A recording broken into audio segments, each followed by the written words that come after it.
Los gérmenes del capitalismo mundial integrado, de Félix Guattari, Nietzsche y el nihilismo ruso, La dieta del sistema, Hölderlin, entre Schelling y Deleuze, Pensar el porvenir, Los pliegues del tiempo.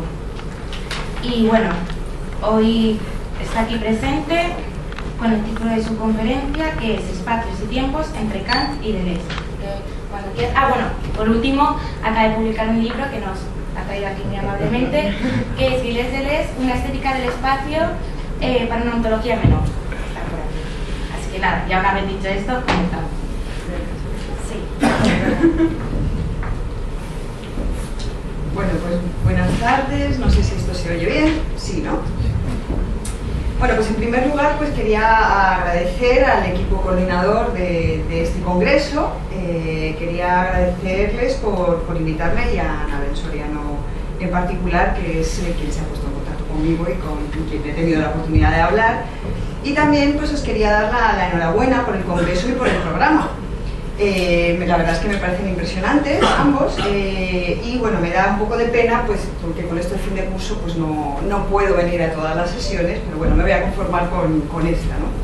Esta que se nos va mermando un poquito cada vez, ¿no? Porque también iba a dar a la Carrasco, pero luego no. Y bueno, tanta enhorabuena os doy que he de confesar que me siento un poquito intimidada con esto de venir a hablar de Kant a la Complutense y con el cartel que hay y con mis compañeros de mesa, con mi compañero de mesa, y pues saber que, bueno, que me siento muy contenta y un poquito intimidada a la vez.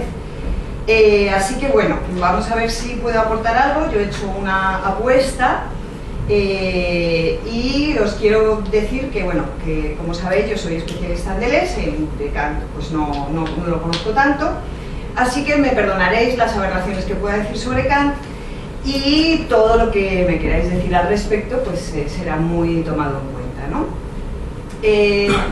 Y también finalmente pues os quería dar las gracias a todas y todos quienes estáis aquí para venir a pensar con nosotras y nosotros pues las distintas cuestiones y problemáticas que han ido saliendo en el curso y que pues continuarán saliendo, ¿no? El congreso, perdón. Y como ya he dicho, pues Kant no es mi especialidad y cosas de las lecturas, mi Kant está muy atravesado por Deleuze. Por eso, hablaré aquí de algunas problemáticas que Deleuze introduce en el terreno kantiano y las quiero poner en común para que evaluemos si pueden ser interesantes o no. Me voy a centrar de Kant, sobre todo en la primera parte de la crítica del juicio, es decir, en la crítica del juicio estético. No pasaré al teleológico, aunque haré algunos apuntes cercanos a cuestiones políticas. Y me moveré sobre todo entre los parágrafos 21 de la analítica de lo bello y el 40 y el 51 de la deducción de los juicios estéticos puros, sin tocar la cuestión de lo sublime ni tantas otras. Y por supuesto, repetir que me baso en Deleuze, así que no podré atender a cuestiones que han tratado excelentemente pues, gente como José Luis Villacañas, como Nuria Sánchez, como Óscar Cubo o como tantas otras y otros que sí que han tratado los temas que yo voy a tratar en Kant de una manera muy rigurosa, ¿no? Comienzo con una frase archisabida de Deleuze, pero que creo que no podemos dejar de repetir y de investigar. Es una frase de lógica del sentido y dice lo siguiente en relación a Kant y la estética. Cito: la estética sufre una dualidad desgarradora. Designa, de un lado, la teoría de la sensibilidad como forma de la experiencia posible, del otro, la teoría del arte como reflexión de la experiencia real. Para que los dos sentidos se reúnan, es preciso que las condiciones de la experiencia en general devengan ellas mismas condiciones de la experiencia real. La obra de arte, por su parte, aparece entonces realmente como experimentación. Fin de cita. ¿Qué señala Deleuze en este fragmento? Pues consideramos que lo que Deleuze está señalando es que Kant separa la aesthesis, la estética, en dos ámbitos. Si bien la crítica del juicio o de la facultad de juzgar o del discernimiento viene a enlazar las dos partes de la filosofía en un todo, a saber, la facultad de conocer en general o de los conceptos de la naturaleza, por un lado, y la del concepto de libertad, es decir, lo que quiere articular es teoría y práctica, entendimiento y razón, quitando la introducción de la crítica del juicio. Sin embargo, la estética en este planteamiento queda extendida, de modo que, por un lado, las condiciones de la sensación en general pasan al lado del conocimiento y al lado de los juicios determinantes, y la facultad de juzgar apela, sin embargo, a un sentimiento, Gefühl, que haría posible tendencialmente los consensos. Esto más o menos es el ABC y lo que sabemos yo creo que todos, ¿no? Nos han contado que poco antes la estética solo se dedicaba a la percepción en general y que Kant, siguiendo a Baumgarten, también trata la teoría de las artes, pero por lo que vemos, Kant no termina de unir ambas dimensiones. Como siempre, en consideración de Deleuze, Kant abre un territorio apasionante y, sin embargo, no se atreve o no puede dar el paso siguiente. Así, las artes en Kant, o a partir de Kant, pasan directamente a, o bien, expresar ideas en la intuición sensible, parágrafo 51 de la Crítica del Juicio, o bien nos llevan a un sentimiento y al gusto, que es el gusto, el nombre de uno de los sentidos sensibles, pero que ya no es un sentido sensible como el tacto o la vista. Se trata de un sentimiento muy complejo que se funda en este gusto que Kant termina llamando una especie de sentido común. Este sentido común no es, ojo, en Kant, ni un encanto ni una emoción exactamente, como dice en el parágrafo 40. Y digo ojo porque luego irá variando hacia la cuestión de la emoción, sobre todo en teoría del arte, ¿no? La experiencia estética ya va directamente a una teoría de la emoción, ¿no?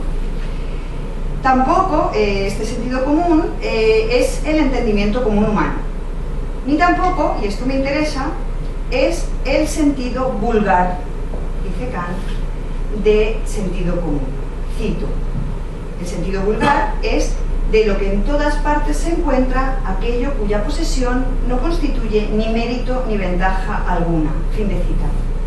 Sino que el sentido común es, a nivel del parágrafo 40, estoy con la traducción de Morente, cito, sentido común es la idea de un sentido que es común a todos, es decir, de un juicio que, en su reflexión, tiene en cuenta por el pensamiento a priori el modo de representación de los demás para tener su juicio, por decirlo así, a la razón total humana, y así evitar la ilusión que, nacida de las condiciones privadas subjetivas, fácilmente tomadas por objetivas, tendría una influencia perjudicial en el juicio. Ahora bien, esto se realiza comparando su juicio con otros juicios no tanto reales como más bien meramente posibles, y poniéndose en el lugar de cualquier otro, haciendo solo abstracción de las limitaciones que dependen casualmente de nuestro juicio propio, lo cual a su vez se hace, y esto es interesante, apartando lo más posible lo que en el estado de representación es materia, es decir, sensación, y atendiendo tan solo a las características formales de la propia representación o del propio estado de representación. Fin de cita. ¿Qué vemos entonces?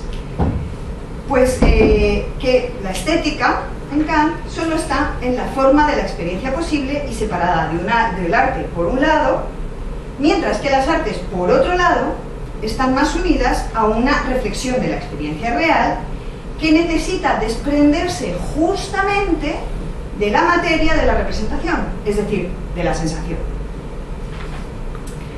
Gusto, entonces, aquí deja de ser un sentido externo para ser un sentimiento no emotivo que prescinde a su vez de la sensibilidad misma, lo cual es normal, porque, como dice Kant en la antinomia del gusto, no es legítimo hacer pasar el gusto, este gusto como sentimiento, por algo agradable subjetivamente. Sería como un gusto empírico, ¿no? Pero a su vez, que gusto pase a esta dimensión ya hace notar algo como una cierta relación tendencial y necesaria hacia el concepto, sin pasar por la estética trascendental que él mismo, que Kant mismo, había señalado en la Crítica de la Razón Pura. Lo que quiero decir con esto es que Kant, eliminando razonablemente la sensación material de cada sentido, del gusto, del tacto, del oído, etc., sin embargo, elimina también con ello la forma de la intuición misma, que es el espacio y el tiempo. Y, curiosamente, cuando trata justo del gusto, el espacio y el tiempo desaparecen enteramente de la ecuación. Que esta es la escisión desgarradora de la que está hablando todo el rato Deleuze, ¿no?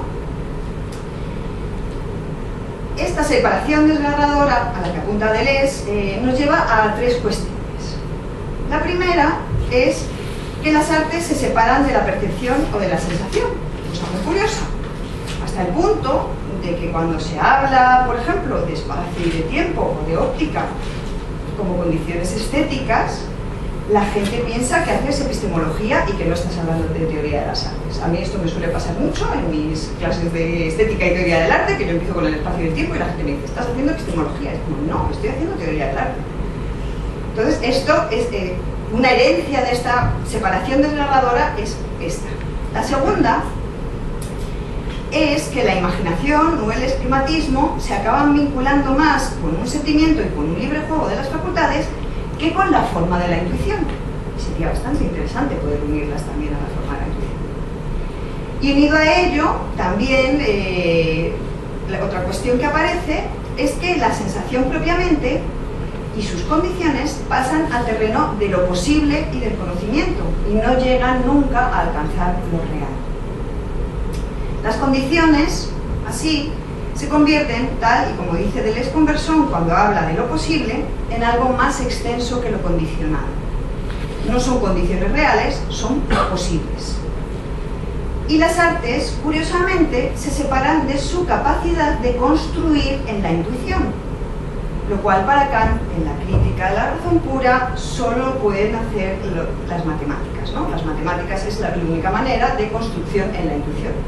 Pero una vez que aparecen las artes tampoco pueden construir en la intuición, ¿no? Quedando así los espacios y los tiempos como algo fijo, como si no se alteraran temporal, espacial y socialmente, y por otro lado, tampoco se ven como pueden alterarse como las sensaciones mismas o los umbrales de percepción, ¿no? Así que bajo este lema, esforzándose un poco, se podría decir que aquello que dice Deleuze, parafraseando a Proust, de que nunca vimos impresionistamente hasta el impresionismo, no cabe en esta ecuación.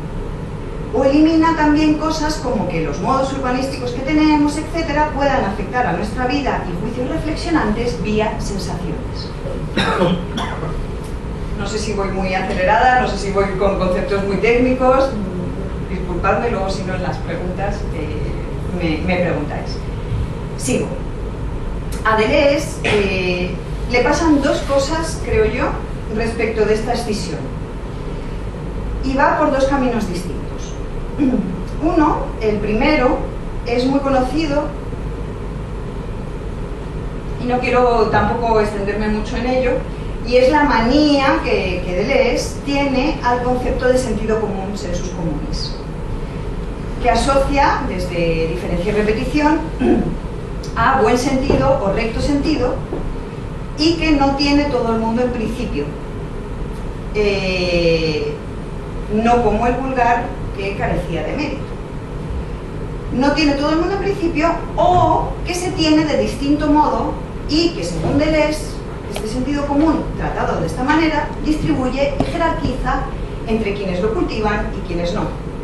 Aquí habría quizá una división social extraña que no obstante también es comprensible en tiempos de Kant, aunque Kant podía haber sido un poco más valiente. Montaigne es bastante más valiente en todo esto, ¿no?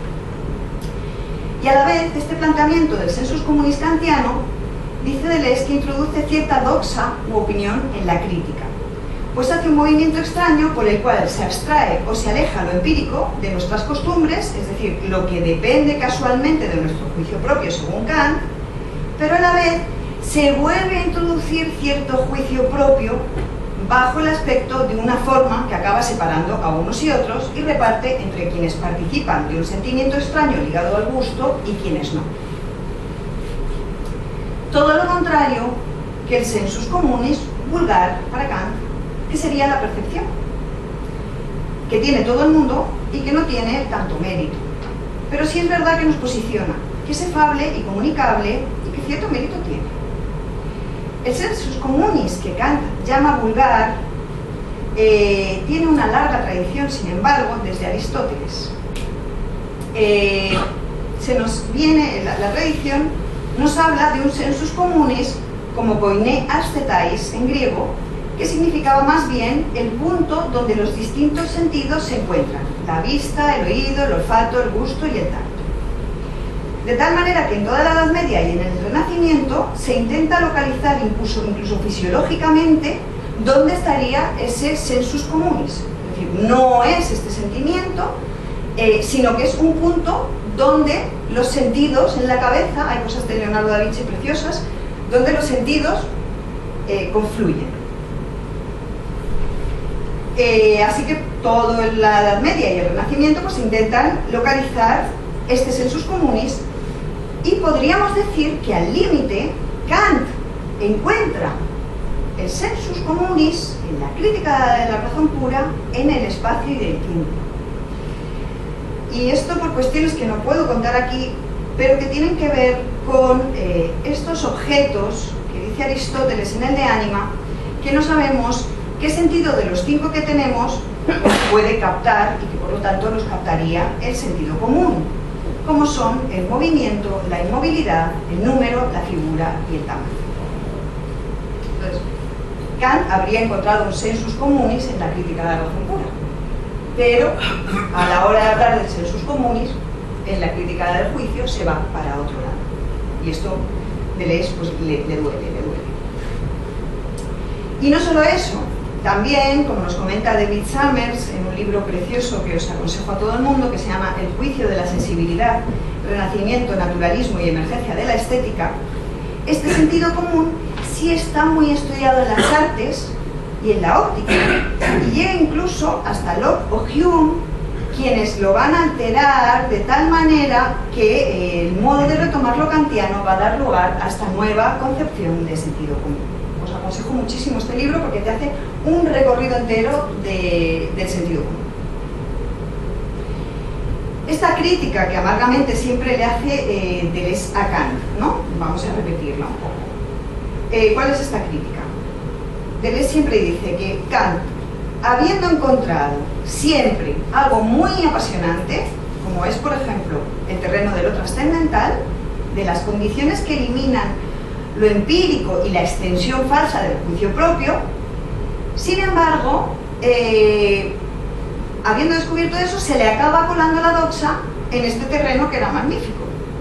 Por lo que lo trascendental a veces acaba por no distinguirse demasiado de una hipóstasis del juicio propio o del juicio de unos pocos.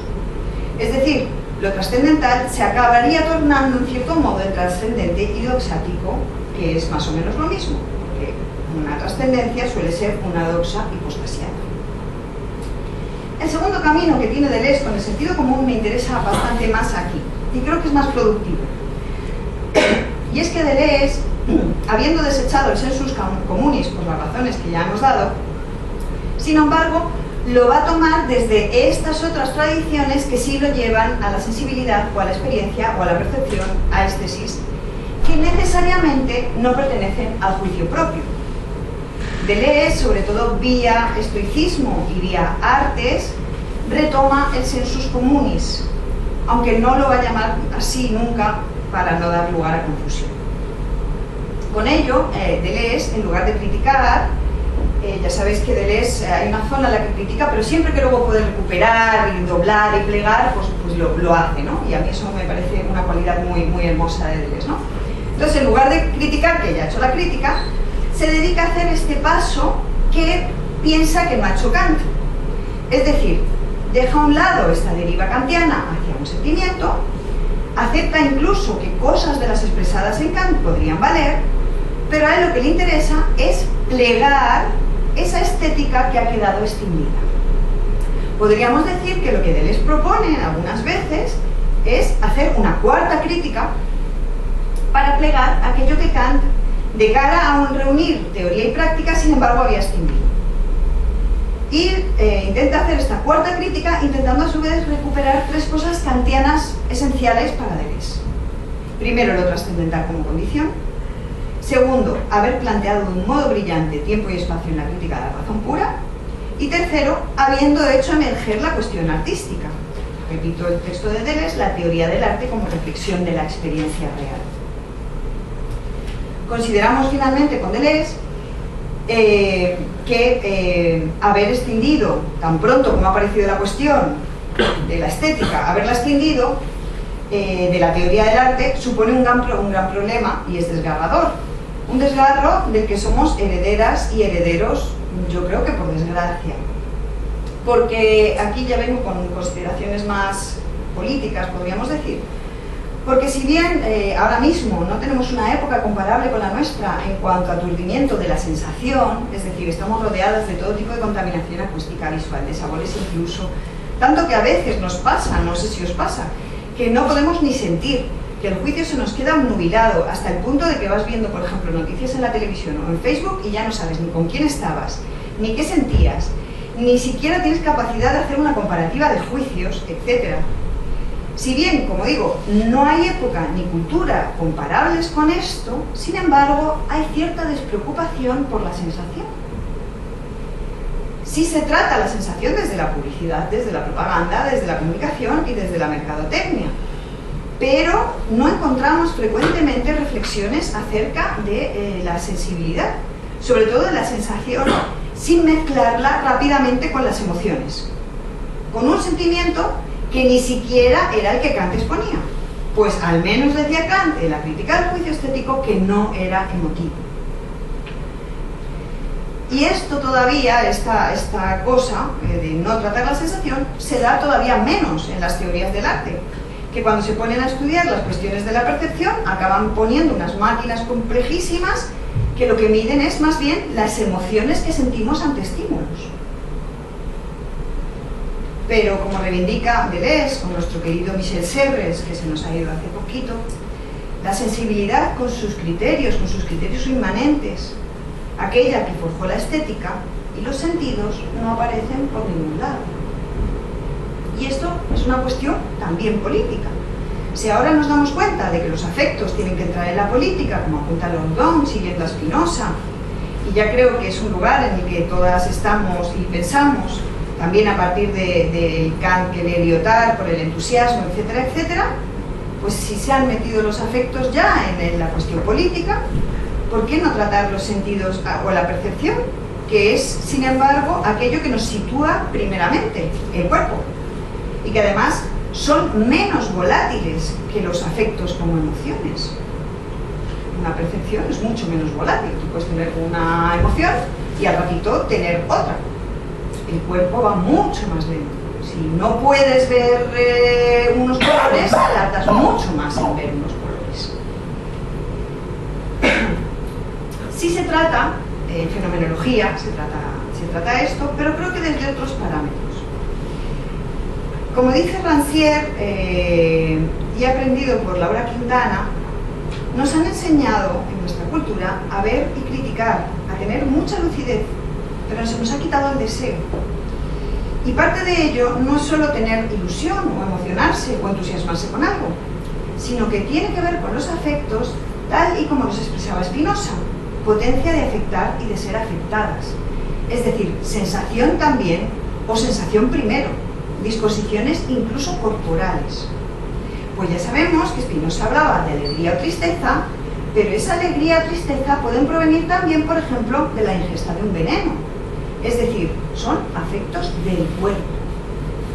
Y es curioso que Kant, que tan a rajatabla lleva en la analítica trascendental de la crítica de la razón pura la necesidad de ir a la intuición, sorprende que la deje atrás justo en el momento crucial y la asocie en la crítica del juicio con aquello que genera un juicio propio, que se sale de sus límites y pasa por objetivo, o que la asocie también a algo vulgar, mezclando el mismo elementos a priori como espacio y tiempo con elementos a posteriori como la recepción de cada sentido.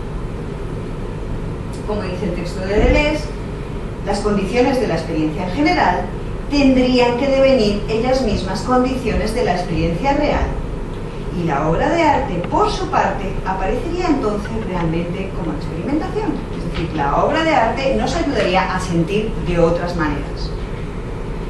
Unirlas, entonces, es lo que va a intentar Deleuze. Replegar la crítica del juicio en lo que tiene de teoría de las artes con la estética trascendental de la crítica de la razón pura. Es decir, unir comienzo y final del criticismo kantiano.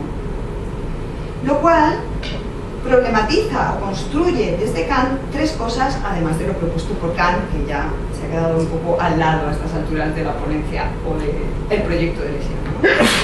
Primero, ¿qué intenta hacer? Pues atender a nuestra epocalidad, que nos da de Kant, y se entiende muy bien que a Kant esto pues tampoco le dé tanta importancia, ¿no? Pero atender a nuestra epocalidad.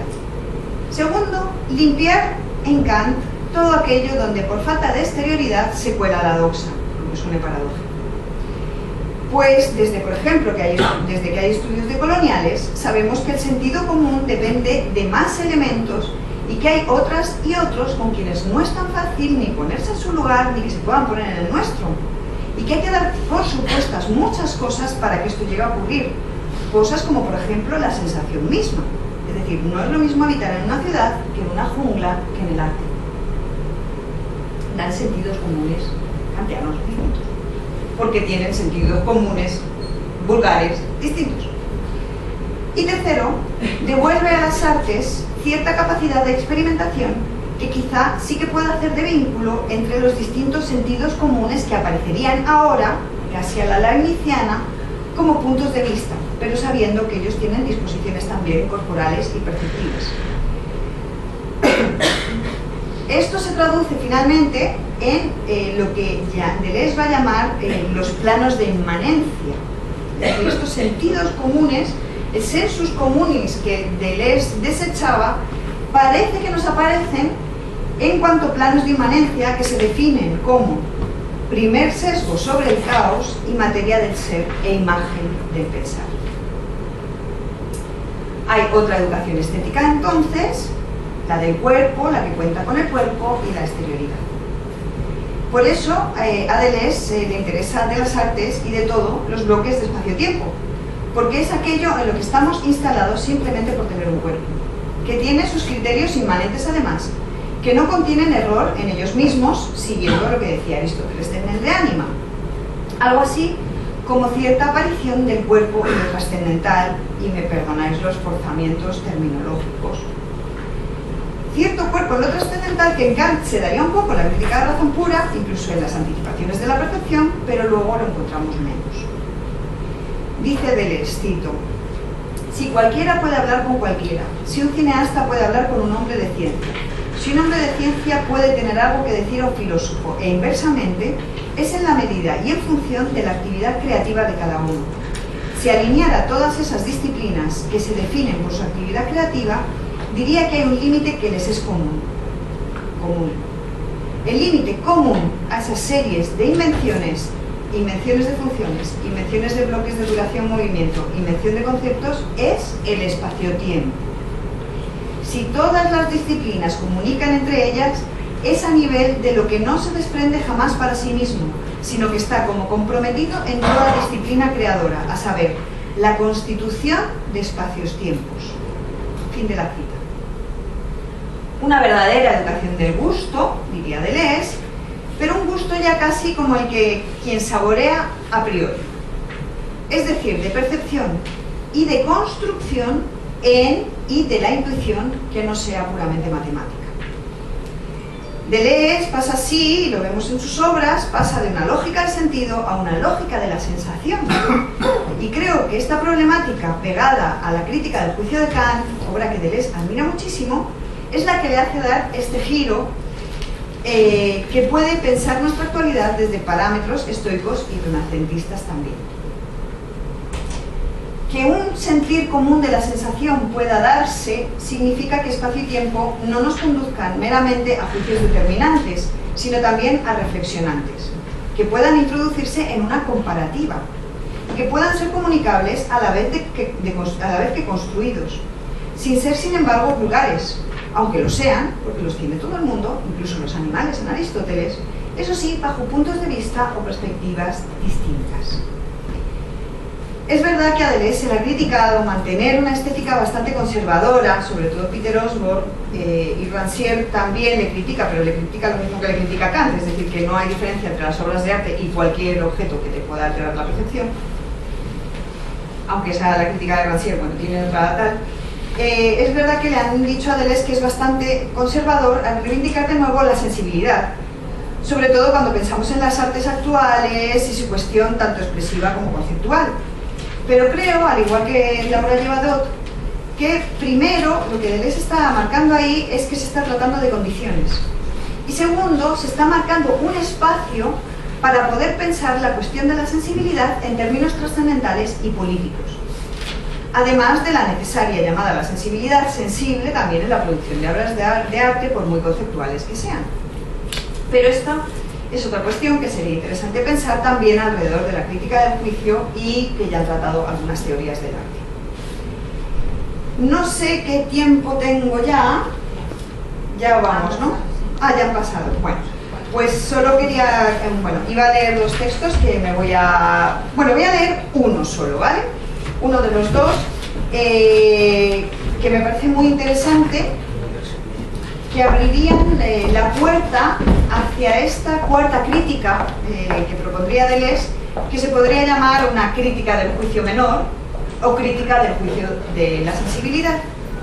Os voy a leer el textito, es del libro de David Summers, a propósito de Leonardo da Vinci. Cito a Summers y con esto acabo. En uno de sus argumentos paragone significa comparación, normalmente entre las artes, afirmaba Leonardo que no hay diferencia entre pintura y escultura, salvo que la primera es una labor intelectual, la segunda una labor física. Además de establecer su famosa tesis sobre el arte del pintor, arte gentil, practicada mojando los pinceles en preciosos colores, libre de las molestias del polvo, la suciedad y el estrépito que lo acompañan al tallado de la piedra, Leonardo responde a la réplica del escultor, para quien su arte es más intelectual que la pintura, pues en él es necesario imaginar a un tiempo todos los lados de una figura, de modo que posea gratia per tutti gli aspetti. Según Leonardo, esto no es cierto. El pintor puede imaginar perfectamente sus figuras desde todos los ángulos. Y ahora viene lo que a mí me interesa. Lo que el escultor hace no es tanto imaginar relieves, como desplazarse de aquí para allá para ver cómo queda la escultura. Si quiere ver en esta algo más que altura y anchura, tiene que situarse correctamente, cambiando su posición de manera que cambie la luz. Así puede juzgar y rectificar sus relieves. Y esta tarea no es intelectual, afirma Leonardo. Rectificar un relieve demasiado prominente exige solo buen ojo y tino. Y es así como el escultor logra hacerse una idea de la verdadera naturaleza de las distintas partes de su escultura. No las imagina de antemano, sino que las halla a partir de su trabajosa serie de juicios menores. Fin de cita. Mi pregunta sería, ¿no sería este un buen modo de acercarnos al sentido común desde la sensibilidad o desde la percepción, antes del concepto y sin llegar tan rápido a un sentimiento? ¿No nos valdría también como una posibilidad de consensos o al menos de comparaciones y juicios reflexionantes? Y ya me callo. Muchas gracias.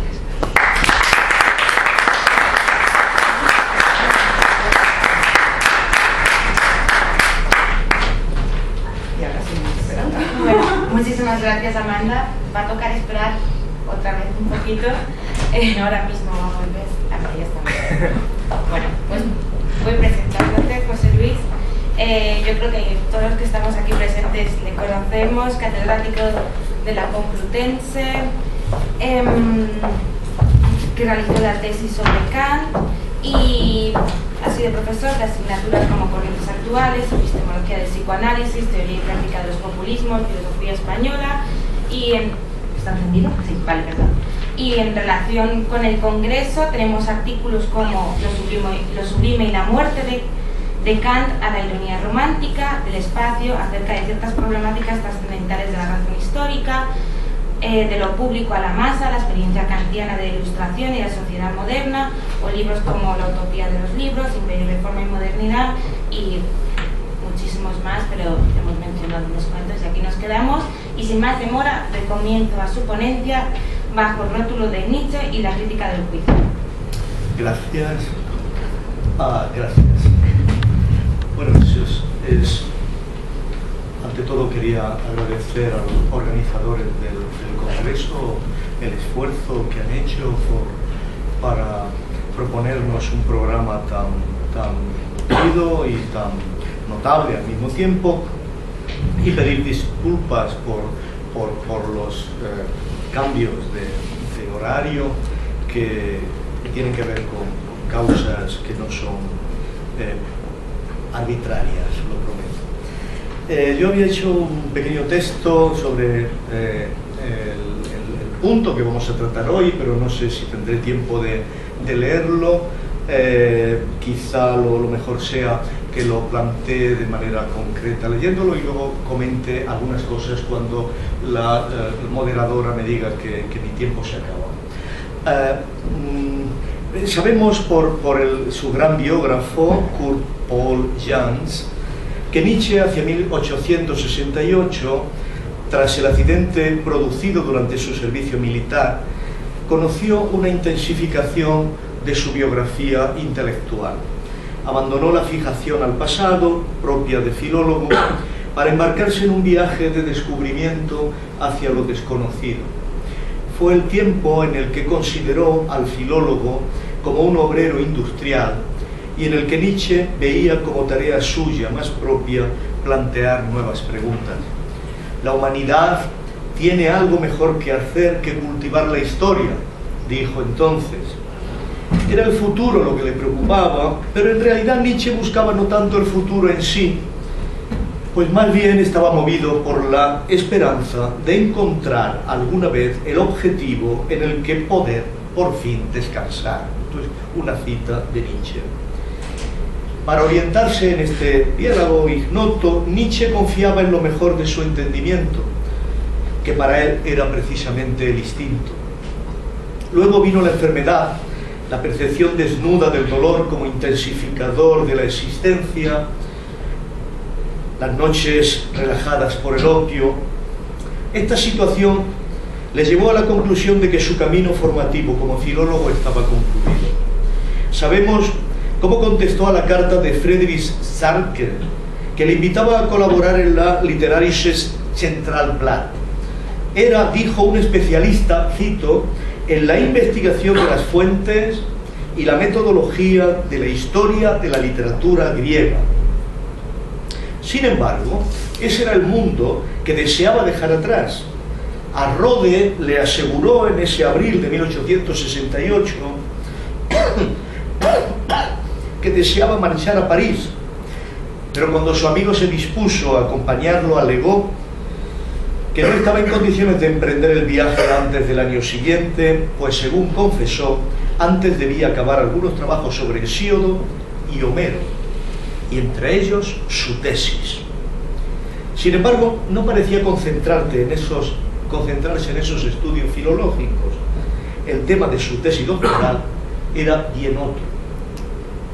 Sabemos que fue entonces cuando comenzó a leer el Kant de Kuno Fischer y sus estudios sobre la historia de la filosofía moderna, así como insistir, revisar el libro de Lange dedicado a la Geschichte del materialismo, la historia del materialismo. Jans data la célebre carta a Deussen entre abril y mayo de 1868. Su párrafo final dice así: cuando a finales de este año recibas, además, mi tesis doctoral, te encontrarás con no pocos pasos en los que viene a quedar clarificado este punto de los límites del conocimiento. Mi tema es el concepto de lo orgánico en Kant, medio filosófico, medio científico natural. Mis trabajos preparatorios están ya prácticamente acabados. Vemos aquí cuáles eran los verdaderos intereses de Nietzsche en esta época y en qué terreno deseaba moverse.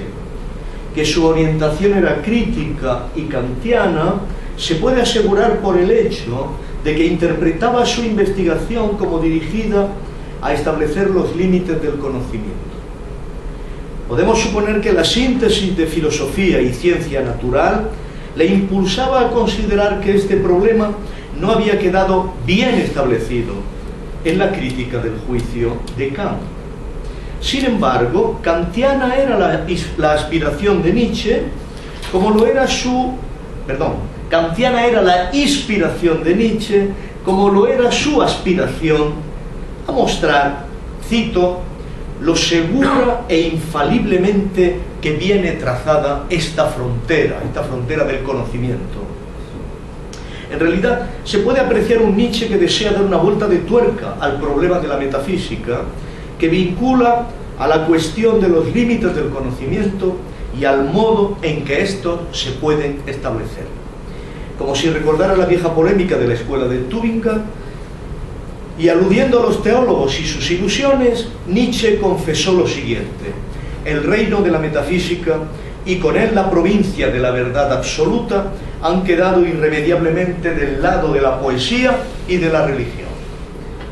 Fin de la cita. Nietzsche se mostraba dispuesto a contentarse con el saber relativo propio de la ciencia y a separarse de todos los consuelos edificantes, según decía, que mostraba el ámbito de la metafísica.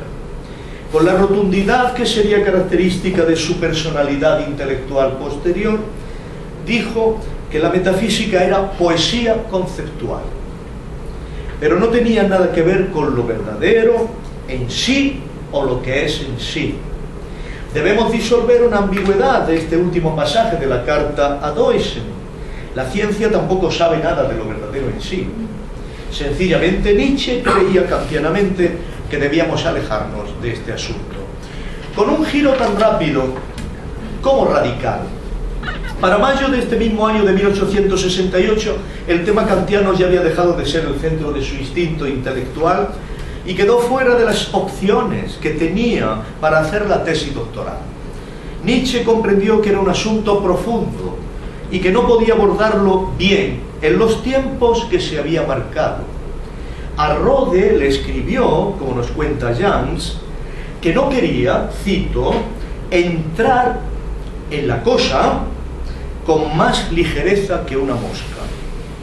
Así que buscando otro tema, dio con el asunto, otro tema de tesis, dio con el asunto de los papas y la forma en que eran tratados por los antiguos historiadores griegos de la literatura, algo que, como se ve, mantiene muy poca relación con Kant y que tampoco prosperaría como tema de tesis.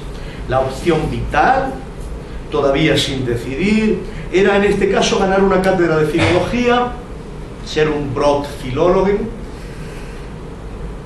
y dedicarse a las investigaciones filosóficas por su cuenta. Era preciso tomar una decisión, aunque bajo la constelación de un compromiso vital compensatorio. Se ganaría el pan con la filología, pero esta ciencia ya era para él una cáscara vacía. El resto del asunto es bastante conocido y recordarlo no aporta nada a nuestra cuestión principal. El caso es que de esta época, que he querido recordar sucintamente, procede el manuscrito PI 8 de abril-mayo de 1868, dedicado precisamente a la teleología a partir de Kant, que sin duda nos ofrece los estudios preparatorios de lo que en un momento podía haber sido la tesis doctoral de Nietzsche.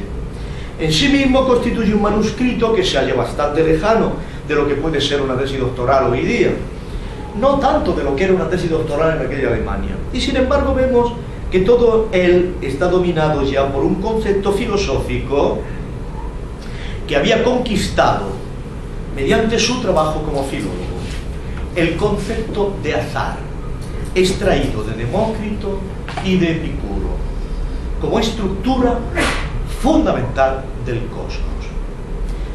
Cuando abordamos el manuscrito, observamos que este es su punto de partida y que atraviesa todo el texto. El azar es general y homogéneo en la naturaleza. Lo orgánico no queda al margen. Cito, Epicuro presupone que el azar puede llegar a componer seres orgánicos. No citaré el pasaje, 62, etc., pero está todo en la obra completa. Epicuro presupone que el azar puede llegar a componer seres orgánicos, argumentó en un pasaje. Y poco más adelante aseguró, cito de nuevo, que el azar, o sea, lo opuesto al finalismo de la naturaleza, rige completamente. La tempestad que agita las cosas es el azar. Lo más decisivo es que para Nietzsche estas afirmaciones formaban parte de lo cognoscible, como dice literalmente en esa misma página. Nietzsche coloca a Kant en la época, dice, en que nos veíamos constreñidos a pensar los cuerpos naturales de acuerdo con el concepto de finalidad. Al final de este pasaje se limita a decir sencillamente: la constricción de la que habla Kant casi no existe ya para nuestra época. Y sin embargo el principio de la teleología se basaba en aquel sentimiento de constricción. Vernos obligados a pensar los organismos como relación recíproca de partes respecto a un todo, que es su idea, como si la naturaleza fuera técnica al regirse por esa idea, técnica inconsciente, o técnica que se rige inconscientemente por esa idea, constituía el fundamento de la teleología. Para Nietzsche ya no estábamos obligados a pensar de esta forma los organismos o la naturaleza. No formaba parte de la experiencia de nuestra época. Esta mediación temporal del problema de la teleología por la nueva perspectiva histórica, nuestra época, es de una novedad decisiva y pone en cuestión la subjetividad trascendental como instancia supratemporal que determina la formación de conceptos. En un momento especialmente lúcido, Nietzsche dice: el elemento cognoscitivo no se sitúa ya fuera del mundo. El elemento cognoscitivo no es una subjetividad trascendental. No deseo sugerir que haya una sociología de la ciencia en Nietzsche, pero sí que él se sitúa en otra plataforma mental a la hora de elaborar su argumento. Es muy curioso que para identificar lo que quiere expresar invoque el caso de la lotería. Que me toque un número es un hecho fortuito entregado a las leyes del azar, y en cierto modo no puede pensarse que haya una relación ideal entre el número que toca y el benefactor, y sin embargo que me toque responde a un fin. El otro ejemplo que pone es el encuentro, cito, el encuentro afortunado entre talento y destino. El destino es azaroso, pero el talento puede incorporarlo como si estuviera destinado a un fin. La diferencia de base entre las dos aproximaciones a la naturaleza, la de Kant y la de Nietzsche, viene dada por la plataforma de Epicuro y los presocráticos. Estos imponen el pensamiento de los infinitos encuentros de átomos azarosos, algunos de los cuales dan resultados que parecen responder a un fin.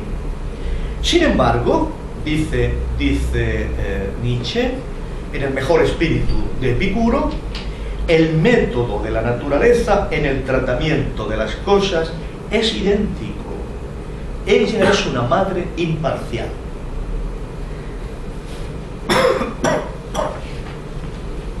El peso de la cuestión reside en que los infinitos casos que no parecen responder a nada, reside en los infinitos casos que no parecen responder a nada parecido a un fin. Por eso dice Nietzsche que contra la teleología en general, el arma es la puesta de manifiesto de lo que no responde a ningún fin. De este modo Nietzsche denunciaba en Kant una miopía que le llevaba a concentrarse en los procesos que parecen orientarse por un fin, ignorando todo lo que en la naturaleza era azaroso. Esa reducción miope de la mirada era para Nietzsche el fundamento del optimismo en Kant. Por eso para Nietzsche la solución posible, que había de darse desde el punto de vista estrictamente humano, era la de Empédocles. Cito: lo que responde a un fin aparece como un caso más entre lo que no responde a ningún fin. En suma, aquello que responde a un fin es una excepción y es completamente contingente, resultado de las altas probabilidades que genera un número infinito de ocurrencias. Todo está entregado al azar, pero aquello que aparece como dirigido a un fin depende a su vez del azar. Responder a un fin no es una objeción a la completa irracionalidad de base del sistema natural. El azar puede dar con la melodía más bella, dice Nietzsche. Alguien que la escucha puede pensar que ha sido dirigida a un fin, pero puede haberse conformado en medio, esto es el momento dionisíaco, en medio de la insensata despreocupación. Lo que emerge de aquí es el rechazo a pensar la analogía entre la naturaleza y la técnica humana. Nietzsche se ha negado desde el principio a una antropologización de la naturaleza. Sus productos pueden a veces parecer sometidos a algo parecido a una técnica, pero esto no nos autoriza a pensar su proceso productivo como técnico, ni siquiera subjetivamente como técnico. ¿Hasta qué punto estas conclusiones iban contra Kant? Esta pregunta no se puede contestar de una forma clara y para eso tendremos que comprender mejor lo que Nietzsche nos quiere decir. Nietzsche localiza la cuestión de esta forma. Cito: lo difícil es precisamente la conciliación del mundo teleológico con el no teleológico. Dice en este cuaderno, nada más introducir el título, la teleología a partir de Kant. Conciliar lo teleológico con lo no teleológico. ¿Cómo sabemos? Este era el problema que Kant había tratado en el párrafo 81 de la Crítica del Juicio, cuyo título reza: de la agregación del mecanicismo al principio teleológico de la explicación de un fin natural como producto de la naturaleza. La tesis de Kant era sobre todo epistemológica, como sabéis, y dice algo así: los objetos que investigamos científicamente, dejándonos orientar por la idea de vida, deben darnos a conocer relaciones causales, parciales, en su seno, que sean significativas para cumplir la función que tienen respecto al todo como organismo, a saber, mantenerlo en su existencia.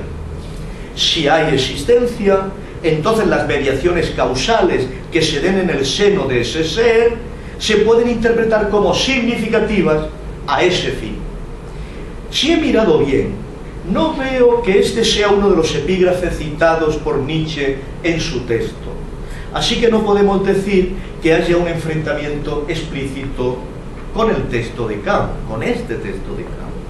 En realidad son muchas más las citas de la bibliografía secundaria que las de la Crítica del Juicio de Kant.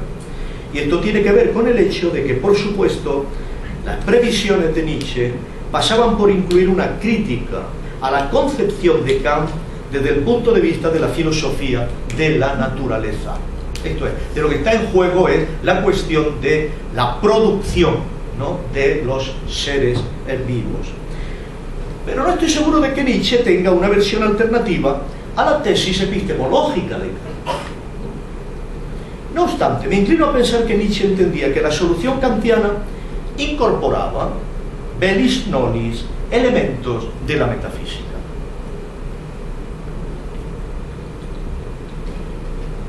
Por ejemplo, una solución metafísica sería aquella concepción que plantea un hombre ideal fuera del mundo.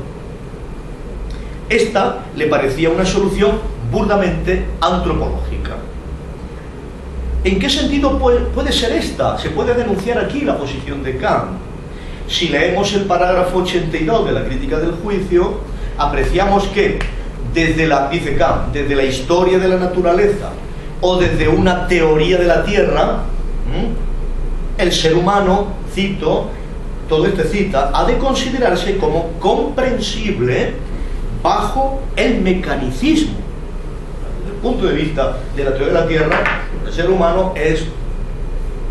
Y Kant asume que el agregado de las cosas naturales organizadas sobre la Tierra no puede ser un sistema de fines.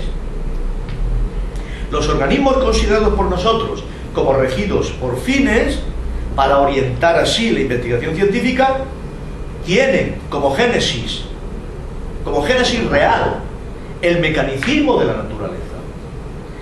La prestación de la idea de vida no es alumbrar una génesis de los organismos, sino seleccionar la investigación causal, dejándonos orientar por el organismo como un todo, en tanto un caso de la idea de vida, de tal manera que esas conexiones causales puedan ser causa del mantenimiento de la vida y a su vez efecto de la vida que se mantiene, esta reciprocidad.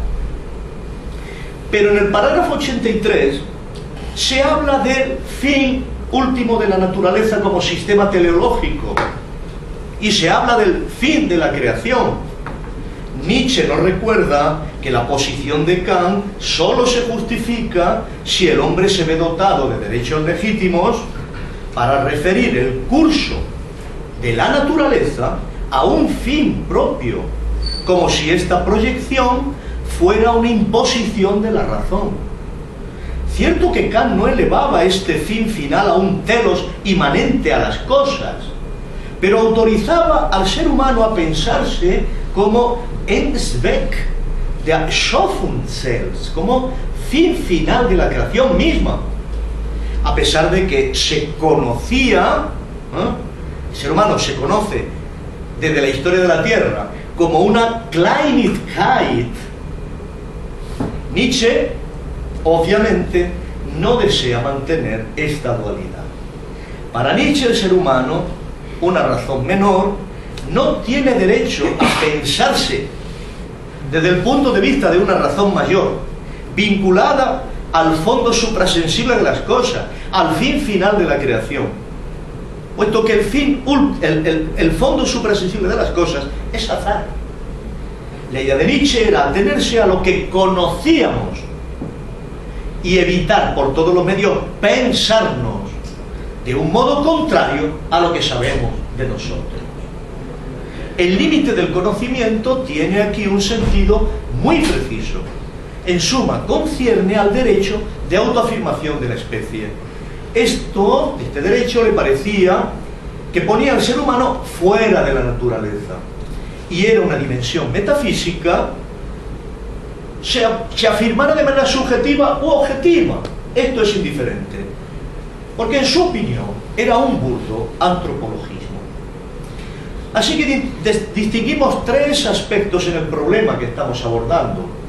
El uso epistemológico de la idea de la vida, por un lado, que Kant, en cierto modo, lo hace funcionar. La representación analógica de una técnica de la naturaleza, que es otro problema, y la dimensión moral antropocéntrica que sitúa al hombre como fin final de la naturaleza. Nietzsche no quería negar la primera cuestión, que el ser humano se puede ver autorizado por su razón pequeña a pensar algunas cosas como adecuadas a un fin. Este es un acto más de su razón, y sucede cuando se valora la existencia de algo y sus medios.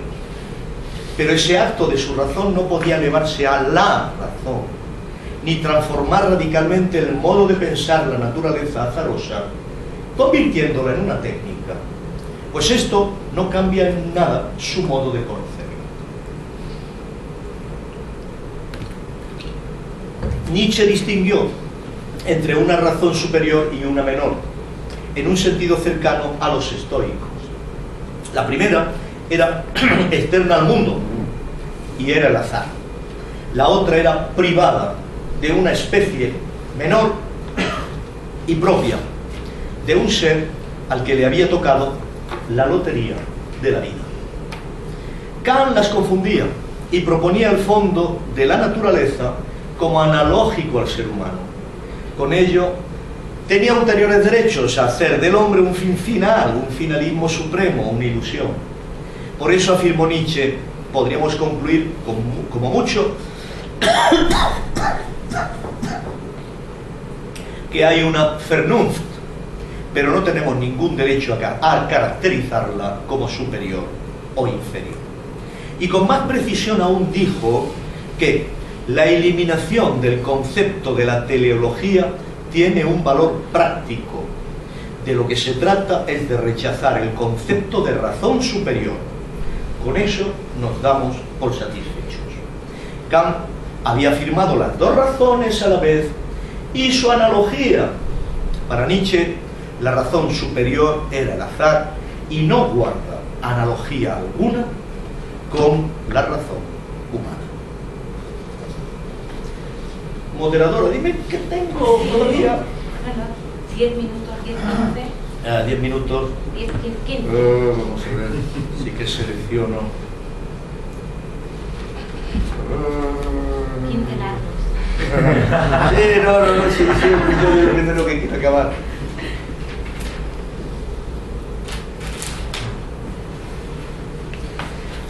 Seguimos con esto. No, esto no.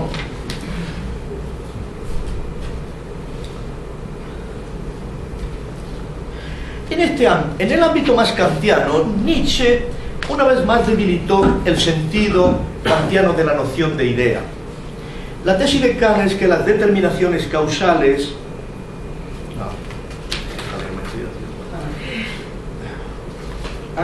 perdonadme.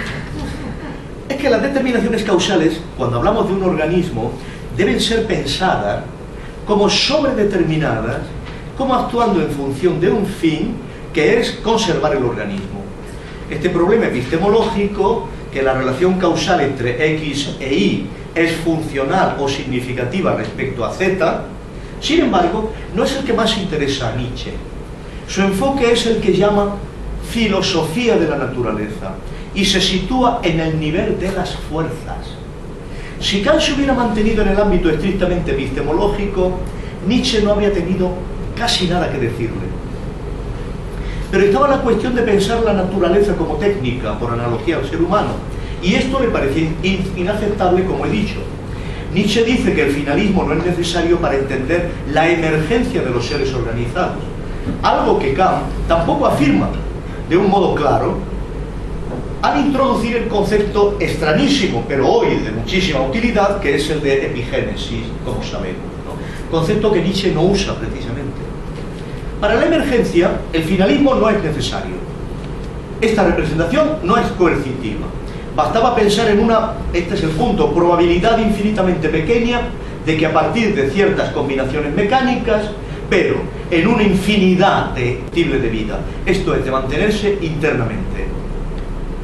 En este mismo pasaje especialmente importante, Nietzsche dice que el supuesto es que lo viviente puede nacer del mecanicismo. Esto, dice Nietzsche, Kant lo niega. Pero Kant lo negaba de verdad.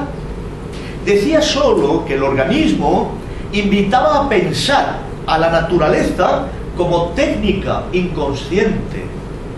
Cuando Nietzsche dice que solo conocemos lo mecánico, que lo orgánico implica una proyección de la razón humana, que no pasa de ser algo hipotético, no dice nada antikantiano. Lo que niega es que sea significativo como para aplicar aquí a la naturaleza el concepto de técnica. Lo susceptible de vida surge en una infinidad de cosas no susceptibles de vida. Con esto incluso podía estar de acuerdo Kant. Que el concepto de todo orgánico sea obra nuestra, no lo niega Kant. Que no resida en las cosas, tampoco lo niega. Así que debemos preguntarnos si acaso Nietzsche reduce su diferencia, además del asunto de los derechos del ser humano a pensarse como fin final, a la analogía de la técnica como modelo de productividad de la naturaleza, modelo humano de productividad de la naturaleza. La pregunta de si tiene alguna relación abandonar el derecho a pensarnos como fin final de la creación con abandonar la obligación de pensar los productos naturales como organismo es en cierto modo clave. Y en cierto modo ambas reocupaban con el pensamiento aspectos suprasensibles de la naturaleza, aunque fuese de un modo subjetivo. Y a esto es a lo que se negaba Nietzsche. Por eso la cuestión era para él limitarse tanto como fuera posible al conocimiento. Tenemos así un intento crítico que se impone de forma rigurosa limitar todo lo que vaya más allá de lo conocido. Pero aquí Nietzsche zozobró. Aquí es donde aprecio las diferencias sustanciales entre Nietzsche y Kant. Pues para Kant, el aplicar la idea de todo orgánico a ciertas cosas se nos impone como una dimensión coactiva por algo parecido al esquema de su unidad, a la facilidad con que nuestra imaginación y nuestro entendimiento actúan de forma unitaria, generando una vivencia estética de síntesis, de unidad. Esto es algo que no está a nuestra merced.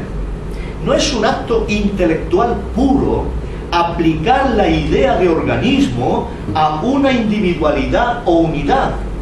De la misma manera que no lo es apreciar una obra estética como unidad. Por eso estamos hablando para Kant de la misma crítica del juicio. La unidad que permanece en la cosa, el fenómeno, es intuida. Y si esa unidad se debe a que se orienta su existencia por sus propias representaciones, nos lleva a pensar su todo, nos obliga a pensar su todo, su unidad, desde la idea de vida. Y esto es lo que implica cierto telos de conexión recíproca de sus partes. Esa es la diferencia entre la unidad estética de algo bello, que puede ser una pura apariencia de unidad, de la unidad de algo vivo, que tiene que estar efectivamente relacionado no con la pura apariencia, sino con el hecho de una existencia.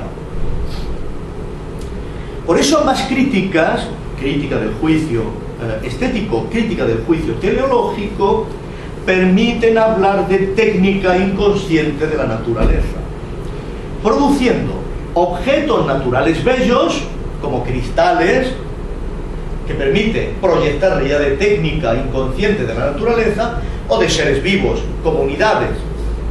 Por eso no es una objeción ante Kant recordar que tampoco podemos representarnos la cristalización sin la idea de efecto. Claro, la cristalización, los cristales bellos naturales, también permiten representarse a la naturaleza como dotada de una técnica sin concepto, de una técnica inconsciente. Para Nietzsche, y este es el punto importante, no existe esta coacción de la unidad orgánica a ser pensada como viva. Nietzsche no relaciona el juicio estético, que nos ofrece una idea natural de unidad, con el juicio teleológico, que nos ofrece una representación de unidad natural existente. Es una diferencia. La estética no requiere existencia, la vida sí. El concepto de todo, dice Nietzsche, no reside en las cosas, sino en nosotros mismos. Y esto desde luego podría aceptarlo Kant si ese nosotros mismos fuera trascendental. Esto es, si no lo aplicamos arbitrariamente. Pero a continuación Nietzsche añade: estas unidades que llamamos organismos son a su vez pluralidades. En realidad no hay individuos. Los individuos y los organismos no son más que abstracciones. Trasladamos la idea de fin a las unidades que nosotros hemos formado. Nietzsche no aprecia aquí que hay dos niveles en el argumento kantiano. La representación de una individualidad o de una unidad natural no es una abstracción, no es un concepto, es una intuición. No se forma ni se construye como se forman o se construyen los conceptos. La aplicación a esa unidad de la idea de todo orgánico no es un acto arbitrario, sino que depende de que tal unidad se nos da, se nos muestra, y que tal unidad existe y ofrece representaciones de que orienta su vida por ella, por su representación. Entonces se juzga un caso de la idea de vida. La dinámica interna de la crítica del juicio reside exactamente ahí, y eso es lo que vincula la crítica del juicio estético con la crítica del juicio teleológico. Solo de aquellas realidades que se nos imponen estéticamente como unidades orientadas por sus unidades existentes, orientadas por sus representaciones, tenemos razón para pensarlas como todos, como organismos, y explorar su causalidad sobredeterminada desde la idea de vida. Nietzsche no parece asumir esto porque cree que la representación de unidad, de individualidad, de organismo o de singularidad es tan abstracta y construida como la de todo. Y para Kant no es así. Aquí, cuando apreciamos una posición definitiva fuertemente arraigada en el pensamiento posterior de Nietzsche, aquí es cuando apreciamos, una posición definitiva fuertemente arraigada en el pensamiento posterior de Nietzsche.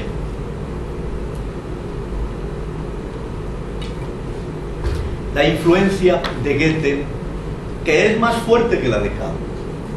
En efecto, Goethe había dicho en su Bildung organische Natur que todo ser vivo no es un individuo, sino una pluralidad. Incluso cuando se nos muestra como individuo, sigue siendo una reunión de seres vivientes independientes. Esta posición, que puede asumirse en cierta medida a nivel celular, sin embargo, no afecta a la cuestión central kantiana. La cuestión central kantiana se hace fuerte en ese se nos muestra. Aunque en su seno haya seres vivientes plurales, un ser vivo se tiene que mostrar como unidad, como organismo, como individuo. La unidad no la producimos ni provocamos nosotros de forma aleatoria, y por eso no aplicamos la idea de todo igualmente de forma aleatoria. El propio Nietzsche se dio cuenta de esta dificultad cuando dijo que el organismo es una forma. Otra vez la influencia de Goethe. Pero una forma es una abstracción o es otra cosa. Nietzsche creía que podíamos hacer caso omiso de esta forma y apreciar pluralidad interna. Puede que sí, pero eso no quiere decir que estemos autorizados a percibir la forma a nuestro arbitrio, que juguemos con la forma como jugamos con la abstracción. La forma en kantiano no es una idea, ni un concepto, es un objeto de intuición estética. Así que la geografía conceptual kantiana se vino abajo en el escrito de Nietzsche, pero no nos hace percibir una ganancia con ello. Creo que Nietzsche se atuvo a estas percepciones ya para siempre, hasta el final. Si decimos con él que el organismo es producto de nuestra organización, entonces o regresamos a la posición trascendental general kantiana o no significa nada, porque la causalidad que descubrimos en él, en tanto significativa para el todo vivo, no es nuestra organización, sino la del objeto vivo, fenoménico, pero vivo. Eso mismo se puede decir de la forma, o de la causa y el efecto. En todos los casos no aplicamos la relación causa y efecto a nuestro arbitrio, ni eso es fruto de nuestra organización. De la misma manera, Kant sugiere que la intuición de la forma no es una imaginación. Al final, Nietzsche evade el argumento trascendental, sus niveles de uso, pero a costa de atribuir a nuestra organización todo lo que digamos de la naturaleza. Así, antropologiza sus herramientas por entero, eliminando toda relación epistemológica con el mundo. Al final debe afirmar, y esto es la destrucción del kantismo, solo lo matemático es cognoscible. En lo demás, aseguró, se está ante lo desconocido. Para hacer frente a eso, dijo Nietzsche de forma genérica, el hombre inventa conceptos. Esta era una forma brusca de expresarse que reduce demasiado el arsenal teórico de Kant, pues el ser humano no inventa los conceptos al margen de las coacciones, de la intuición, de la imaginación y de los esquemas. Aquí se aprecia que las tensiones entre constructivismo y donación, que son las tensiones, o mostración empírica, que son las tensiones kantianas, centrales en Kant para pensar la no arbitrariedad del edificio epistemológico que distingue entre intuiciones, conceptos e ideas, con razones, Nietzsche las resuelve, esas tensiones las resuelve afirmando el constructivismo radical del aparato conceptual. Como este solo se aplicaba realmente a las matemáticas, solo ellas conocen algo. Como el cálculo de probabilidades respecto de probabilidades infinito es el azar, conoce el azar. La manera en que los conceptos se aplican al mundo es, por el contrario, quizá humanamente necesaria, pero epistemológicamente arbitraria. Así que lo decisivo es que Nietzsche tiende a pensar todo conocimiento como una variación de ese constructivismo radical matemático, y por eso le da razón a Kant cuando dice que lo que responde a un fin no se sitúa más que en nuestra idea, pero no puede darle la razón a Kant al decir que determinados productos naturales nos sentimos obligados a aplicar esa idea. Por ello, Nietzsche dice que solo se comprende perfectamente lo que puede hacer y realizar uno mismo con sus conceptos. No, con determinados conceptos nos vemos obligados a no poder realizar algunas cosas. No podemos poner en la secuencia de irreversibilidad del tiempo el efecto antes de la causa. Esto no es posible. No podemos pensar la subsistencia de las cosas después de sus accidentes. Y así, unidad, individualidad, singularidad, forma, fuera, materia, átomos, organismo, son todos ellos proyecciones sobre lo desconocido. Sin embargo, la específica relación con la diversidad empírica de intuiciones, conceptos, imágenes, formas, resulta abandonada. Y lo desconocido es algo cognoscible, el azar que produce vida. Por eso, en su aspiración a marcar los límites del conocimiento, tuvo que afirmar que la vida es un misterio. No, la vida es para nosotros algo completamente oscuro, que no podemos esclarecer ni siquiera mediante causas finales. En este límite de lo cognoscible vemos asomar a Schopenhauer, muy presente en este cuaderno. ¿Cómo se podía suponer? La vida es lo que eternamente deviene. Una y otra vez nos sugiere que es imposible comprender el concepto de vida, que no es sino una analogía a la intuición de la propia vida humana, que también se orienta por representaciones. Eso le llevó a decir que las únicas representaciones que tenemos de la vida es esta: vivir es existir conscientemente, o sea, del modo semejante al hombre. Pero si la vida es misterio, parece que estemos haciendo de nuevo un enunciado metafísico. Y si la vida es solo aquello que podemos representar analógicamente, metafóricamente respecto de nuestra vida, entonces es algo que puede permitir incorporar al pensamiento de la vida la dimensión de técnica inconsciente analógica respecto de nuestra propia realidad. Al final, Nietzsche, como vemos, podría aludir a algunas otras cosas más, pero Nietzsche, como vemos, se queda sin posición entre la afirmación de que la vida es lo que deviene eternamente, un enunciado metafísico claramente schopenhaueriano, es un misterio, es algo irrepresentable, es algo que está más allá de la representación, y la vida como algo que en el fondo tiene que ver con esta vida concreta que nosotros tenemos conformada, ¿no? Y por lo tanto sintiéndonos autorizados a proyectar sobre ella analogías. En esta escisión, ciertamente, creo que el escrito de Nietzsche colapsa y no llega a un resultado específicamente autorizado.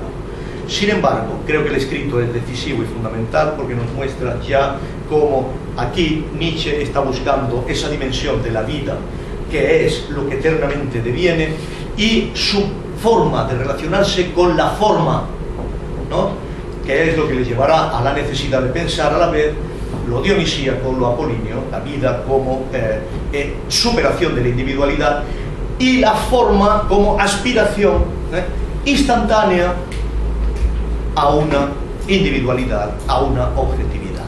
Por eso este escrito es muy importante para la evolución filosófica de Nietzsche, justamente por sus antinomias internas. Gracias.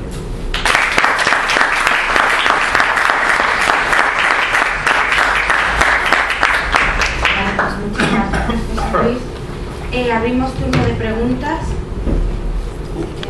Por ahí tenemos una. Pues ponte de pie, por favor, porque si no, no te vamos a ir por aquí. O gritas.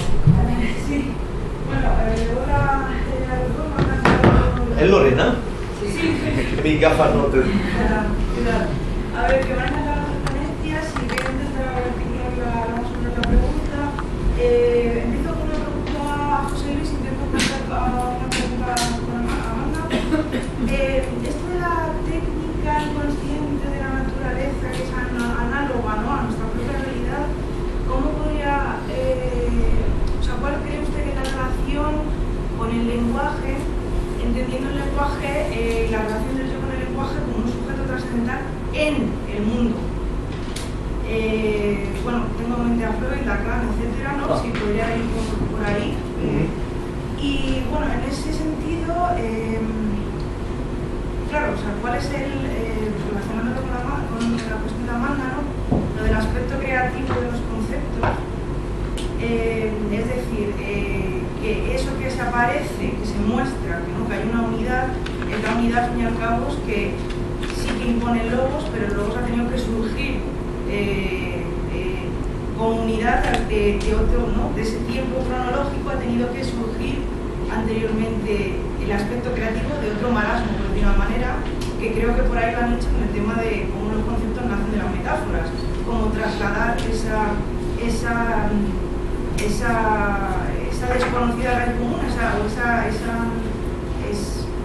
ese doble lado, ¿no?, entre la racionalidad y lo racional, ¿no?, que es tan propio moderno, desplazarlo. Entonces, conectarlo con el tema del acto creativo, cómo lo ve Deleuze, que creo que va por ahí.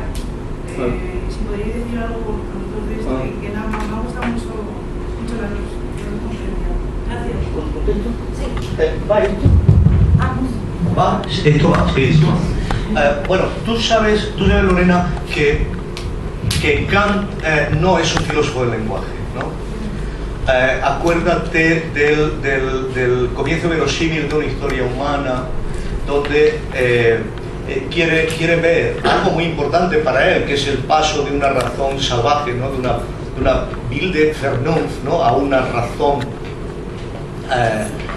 conformada, y que para mí es el origen de la antropología moderna, pero él viene diciendo, aquí tenemos que dar por sentado que el hombre ya está constituido tal y como lo vemos, tiene lenguaje, sabe llamar a las cosas por su nombre, etcétera, etcétera. Su hostilidad a Herder era de tal índole que no quería entrar, que no quería ir por ese camino, no, el problema del origen del lenguaje no. Sin embargo, esto es muy importante, el neocantismo se dio cuenta de que ahí había un problema muy básico, ¿no? Y bueno, de esto hablaré en el Congreso Arcana, pero los neocantianos, Casire sobre todo, se preocupó mucho de este problema, ¿no? Y se preocupó de tal manera que se inspiró en los filólogos rivales de Nietzsche, todo hay que decirlo, en los filólogos griegos rivales de Nietzsche. Y uno de ellos era Usener. Usener tiene un libro muy importante que lo usa todo el mundo, lo usa todo el mundo, que es de los nombres de los dioses, ¿no? Y que Casira, cuando escribe Lenguaje y Mito, bueno, estoy haciendo un spoiler de mi conferencia del día 20 no sé qué, pero bueno, es igual.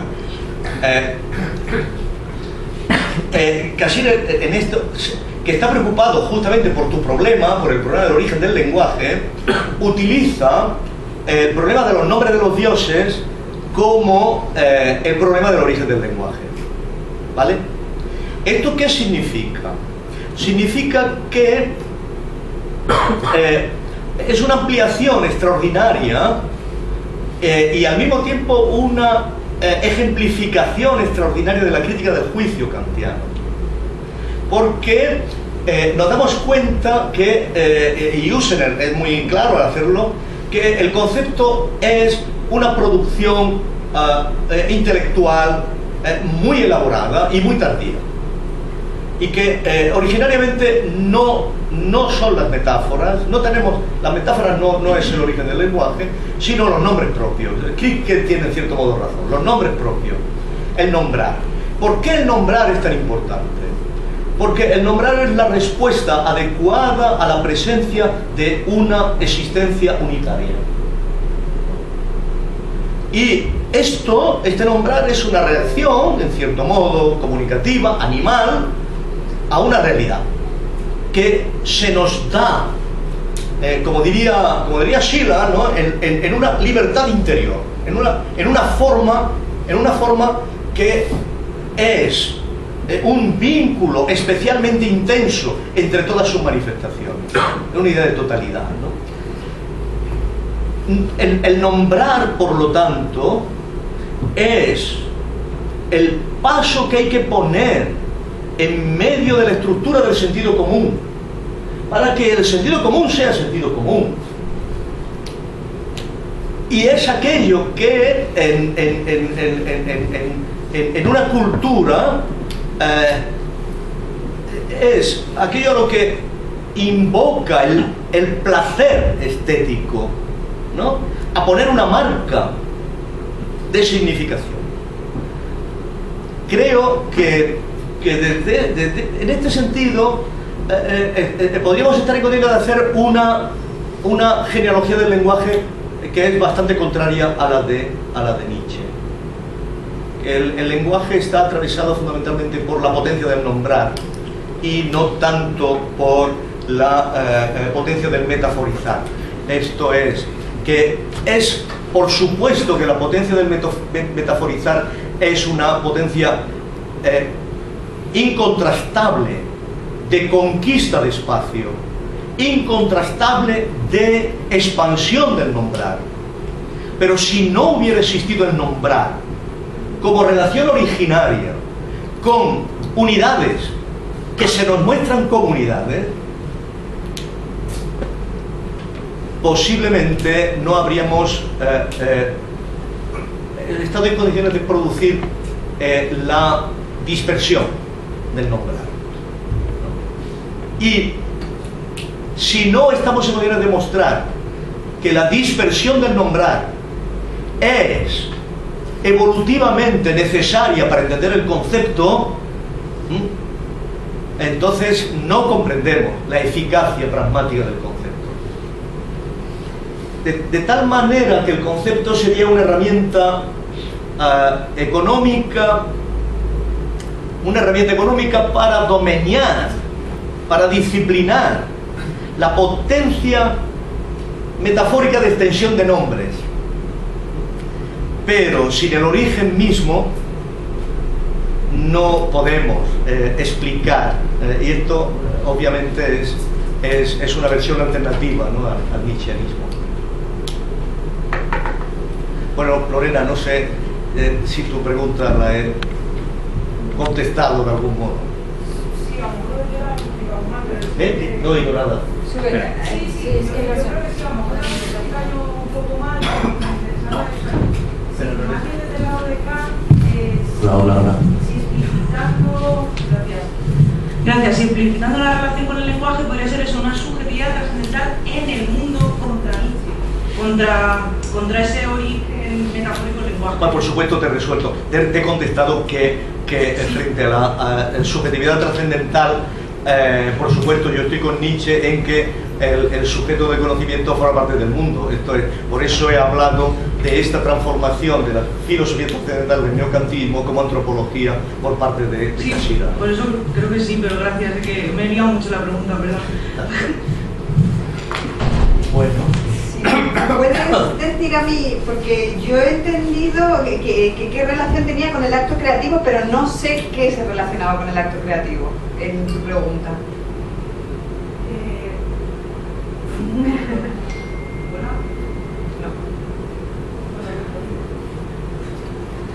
No. Una cuchilla. perdón, no era relacionado más bien con la otra rama, la parte del origen metafórico del lenguaje y el tema del mostrarse como unidad, como creo que precisamente, no lo sé, como a Deleuze le interesa justamente el paso, el acento, la potencia, no en ese acto voluntario, y bueno, creo que has comentado tú justamente cómo eso podría ser una forma de salir de ese tiempo, Sí, o sea, no salir de ese tiempo, sino recuperar la experiencia estética no, en un sentido de orientación. No sé si me... Sí. Ahora por relacionar las dos Sí. conferencias, no sé Lo si- que pasa es que sí, las dos conferencias yo creo que hay ciertos puntos en las que sí se relacionan y en otros, claro, además él estaba más con el principio teleológico y yo justo Claro. con la otra parte, entonces bueno, en algunas Claro. zonas, y además Nietzsche y Deleuze sí que tienen mucha relación a veces, otras no, entonces bueno, las ponencias yo no sé si se podrían articular fácilmente, ¿no? Yo una cosita que sí que querría decir un poco al hilo de lo que ha preguntado Lorena y al hilo de la cuestión de la unidad y la pluralidad que estaba diciendo José Luis, que me ha parecido muy interesante. Es que, claro, a mí me gusta mucho de Deleuze, primero que no hay metáfora, jamás para Deleuze, y que además el lenguaje ni siquiera empezaría en una metáfora, sino que el lenguaje sería la potencia de sus desviaciones, como el clinamen, tal cual. Y lo que es interesante, también me gusta mucho en Deleuze, es que no hay este problema de unidad y pluralidad. Claro, no, sigue a Nietzsche. Claro, porque Deleuze lo que establece desde el comienzo es hay multiplicidad, que no es ni unidad ni pluralidad. Entonces, claro, en la obra de arte, por ejemplo, no habría esta propuesta de una unidad por parte de la obra de arte, porque ya sería una atmósfera, Claro. y una atmósfera es una unidad, pero no es una unidad, Claro. ¿no? Y eso me tiene que ver con lo que me preguntabas del acto creativo, y yo creo que ahí sí que se articulan cosas que hemos dicho, ¿no? Y a mí me parece muy interesante cómo en el acto creativo lo que ocurre en cierto modo es que se precipitan las ideas como se precipita la lluvia de una atmósfera. Y las ideas no son ideas proyectos, son ideas problema. Entonces, claro, la verdad es que, claro, estamos en atmósferas, ya que estamos hablando de atmósferas muy distintas, porque estamos con Kant, con Nietzsche y con Deleuze, que son Y en Nietzsche a complejos. la quinta moderna. No sé si te he contestado, discúlpame, también a finales de curso mi cabeza está chicharrada. Tienes razón, ¿no? Kant es un filósofo del clasicismo, desde ese punto de vista, es un filósofo de la forma, ¿no? Deleuze está en otro. A mí me ha gustado mucho lo que has dicho de las coacciones. Claro. Yo creo que eso es muy interesante, ¿no? Las coacciones trascendentales, por un lado, las kantianas, y ciertas coacciones también epocales, podríamos decir, ¿no? Y eso es un resultado muy interesante. Perdonad que al final nos... Estupendo. Creo que la idea... quería preguntar a José Luis respecto a una figura que mantiene Nietzsche, que es el del criminal pálido. El criminal pálido. No sé si me estoy refiriendo a una cosa consabida o no. Que no sé si me estoy refiriendo a una cosa consabida o no. Es decir, si estamos hablando, si se me entiende cuando yo estoy hablando del criminal pálido para Nietzsche, de lo que se trata. Sí. Y lo que te quería preguntar es que esto rompe por una parte, o rompe o no rompe, desde el punto de vista de Freud, por ejemplo, no. El criminal pálido, que es aquel que siente la culpa previamente a cometer el delito, ese criminal pálido está rompiendo con una causalidad, con una causalidad que viene dada en la función de, tal como entiende Kant la culpa, en función de una irresponsabilidad. La culpa está ligada a la responsabilidad. ¿Sería capaz, o seríamos capaces de introducir en el pensamiento de Kant esta concepción de la culpa, que es la culpa anterior, propiamente anterior a lo que es el acto de ejecutar el delito, y que para ejecutar el delito desde el punto de vista freudiano, la ejecución del delito ocuparía de una manera justificada la culpa anterior? Sí, lo entiendo. Bueno, desde el punto de vista de Freud es una cosa muy sencilla. El inconsciente, que es lo que trabaja ahí, no tiene espacio ni tiempo. Por lo tanto, la irreversibilidad de nuestras nociones de causalidad funcionan para el yo consciente, no para el inconsciente. O sea, el inconsciente ya ha operado, ha sentido la culpa, sigue sintiendo la culpa, ha vuelto a operar, y ahí no rige en absoluto las categorías. Ahí el inconsciente es un noúmeno desde el punto de vista kantiano, no rige las categorías del entendimiento. Ahora, yo creo que Kant aquí diría, yo tengo algunas cosas escritas sobre esto, sobre Kant y Freud. Lo que diría realmente es que nuestras representaciones conscientes constituyen apenas el 10% de nuestra representación. Esto es, que ciertamente este sujeto, por supuesto que ha cometido acciones con el pensamiento que no le son conscientes, y que por supuesto los efectos de esa comisión de acciones en el pensamiento que no le son conscientes le son conscientes, pero la opacidad de la vida de la conciencia a la autoconciencia por parte de Kant es mayúscula, es completa, es todavía sin tener la categoría del inconsciente, porque eso no significa que se tenga inconsciente, significa que la vida de la conciencia es un iceberg que no por lo tanto, Kant diría que ese tipo de sugestiones son no solo completamente inevitables en un ser que no es capaz de conocerse bien a sí mismo, sino que además son letales para ese ser, porque como empieza a tenerlas en cuenta, pues efectivamente acabará loco, acabará literalmente loco. Por eso Kant sigue una lógica muy ascética de la modernidad, ¿no? que es nada de querer conocerte demasiado respecto de lo más profundo de tu corazón, ¿no? Deja eso para Dios, deja eso para el juicio final, pero no quieras tú ir a conocerte más de lo que debes, lo cual es una de las dificultades de la ilustración. Yo lo marqué en mi libro, ¿no? Como por una parte dice, atrévete a saber, atrévete a conocer, sapere aude, etcétera, etcétera, pero por otra parte dice, uy, no entres ahí porque eso es tan pantanoso que efectivamente no saldrá bien curado. Y una última pregunta por ahí al fondo. Si me voy a llegar a acomodar así, se va a mandar, lo voy a hacer José Luis, yo quería hacerte dos reflexiones o dos preguntas. Una tiene que ver con el neocantismo, porque siempre se me olvida. ¿Con él? Con el neocantismo. Siempre se me olvida de que has escrito bastante sobre ese tema. Y claro, Nietzsche durante un tiempo coqueteó precisamente con esta época emergente, ¿no? En Leipzig, concretamente con más supuesto, que luego se desvía por razones creencias, que para empezar estaba estudiando filología clásica y no filosofía, filosofía, pero claro, durante una época, efectivamente, de estos dos libros que has comentado, ¿no? El de Lange y de Fischer, y descubre de manera indirecta a esta crítica de Kant, de Demócrito, y salta el tema de la teología. Entonces quería preguntarte sobre estos tótems del emergente neocantismo, ¿qué influencia tuvieron para esta generación?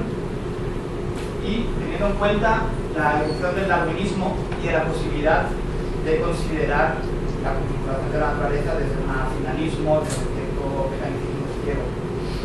¿Cómo el neocantismo jugó esta erupción? Y luego la segunda pregunta, sobre Goethe, claro, claro, la tesis doctoral queda entrecortada, ¿no? Hay como unos latigazos donde cita la morfología de las plantas y parece como que Nietzsche está aceptando esta idea casi spinociana de la naturaleza y sobre todo la afirmación de la naturaleza como pluralidad y la negación del individuo como unidad ideológica. Entonces, ¿considerarías que esta idea luego la va a trasladar en su época de madurez de manera así, sin resto? ¿O hay también otros matices? Para la segunda, no estoy... Claro, esto sería una cosa que tendría que pensarlo bien, ¿no? Sin resto no. Pero que Nietzsche esté muy interesado en una teoría evolutiva que no sea la darwinista, esto parece muy claro. En el tiempo en que escribe lo de la teología en Kant, todavía no ha entrado en Darwin. Es curioso que en este cuaderno tiene toda una serie de lecturas por hacer, pero son lecturas Virchow, algunas francesas, Schelling, Trendelenburg para la lógica, efectivamente, pero no ha entrado todavía Darwin en el horizonte, ¿no? Si hubiera entrado Darwin en el horizonte, naturalmente Kant hubiera tenido otro aspecto, porque Kant ya está manteniendo una cierta Entwicklung-Theorie, ¿no? Pero creo que el Nietzsche posterior está atravesado por la necesidad de responder a Darwin y a Marx, en cierto modo. Y por supuesto que la influencia de Goethe sigue, pero no podemos dar todas las mediaciones. Hay muchas mediaciones en medio. Por ejemplo, la teoría de los instintos, aquí no ha aparecido. Es un hecho evidente que él no cita a Blumenbach, que está teniendo una teoría de la Einbildungstrieb, ¿no? Y que Kant la ha recogido y que él no la lee, ¿no? En mi opinión, la lectura de la crítica del juicio es una lectura con muchos coladores, ¿no? Porque él quiere ciertamente reivindicar Demócrito y reivindicar Epicuro, ¿no? como la cuestión fundamental. Por lo tanto, no, en modo alguno. La influencia de Goethe en este punto será una de las mediaciones, pero aunque por supuesto yo no soy un conocedor de toda la evolución de Nietzsche de forma pormenorizada, hay muchas más mediaciones que incorporar aquí. Respecto del segundo punto, es muy curioso que él lo que lee es el neocantismo de Heidelberg. No lee el neocantismo de Friburgo, ¿no? Perdón, de Marburgo. Lee el neocantismo de Heidelberg porque Kuno Fischer estaba en Heidelberg y efectivamente es muy importante que el neocantismo de Heidelberg sí que se especializa en la formación de los conceptos, ¿no?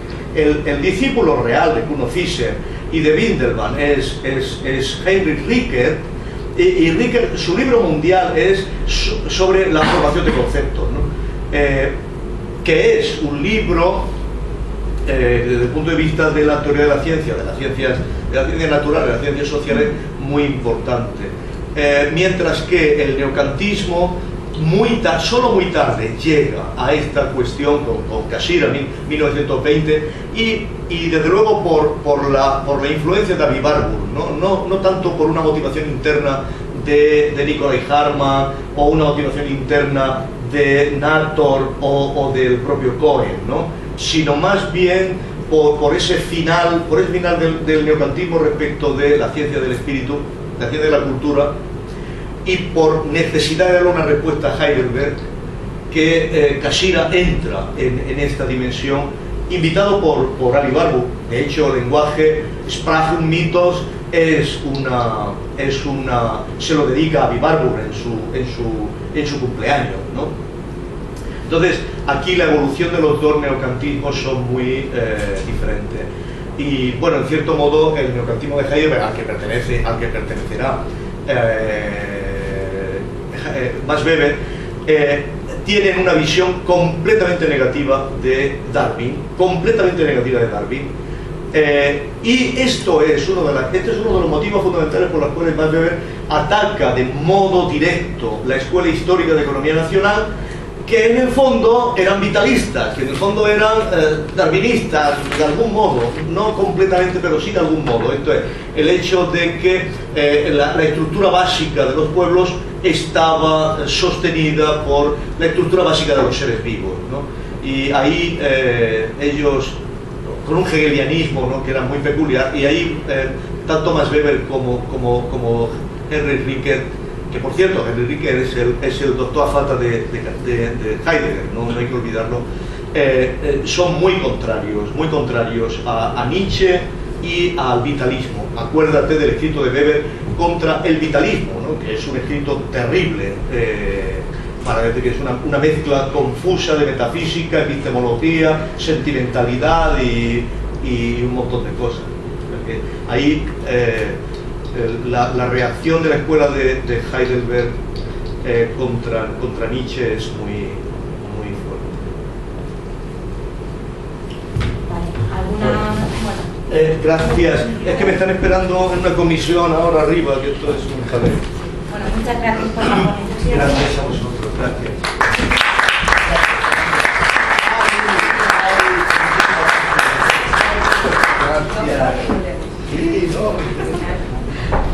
Bueno, ¿te parece alguna última pregunta? Si queréis damos por concluida, ¿no? Ya Si cerramos la cada uno de sesión. los ponentes, pues Perfecto. concluimos. Sí. Solo recordaros que la ponencia de Ana Carrasco se traspasa para mañana, junto a Marza y Paloma a las 12, y seguiremos en este aula. Así que muchas gracias por la asistencia y la atención.